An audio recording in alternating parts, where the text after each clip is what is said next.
Have you ever caught yourself talking to yourself? Not whispering in your head, actually talking. And the moment you realize it, you look around, just to make sure no one noticed. Because somewhere deep inside, you've been taught that talking to yourself is weird. But here's something interesting. Some of the smartest people you've never met do it all the time, out loud. So the real question isn't why some people talk to themselves. The real question is, why does the brain even need this? Let's break the illusion. Your brain is not one voice. It's a conversation, different systems, different goals. And when things get complex, the brain externalizes thoughts.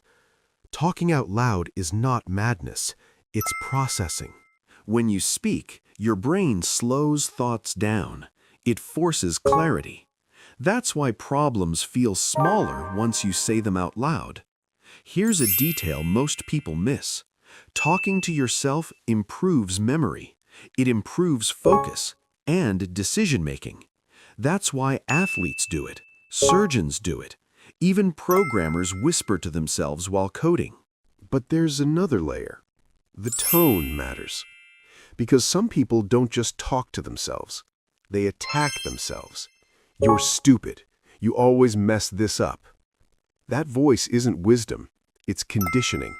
Your brain repeating old messages it learned. Here's where things get interesting. Highly self-aware people use self-talk deliberately. They don't ask, "What's wrong with me?" They ask, "What's happening right now?" That small shift changes everything. Talking to yourself is like debugging your mind. You're not crazy, you're checking the system. And here's the irony. People who never talk to themselves usually let their thoughts run wild. No structure, no control. So the next time you catch yourself talking to yourself, don't stop, just listen.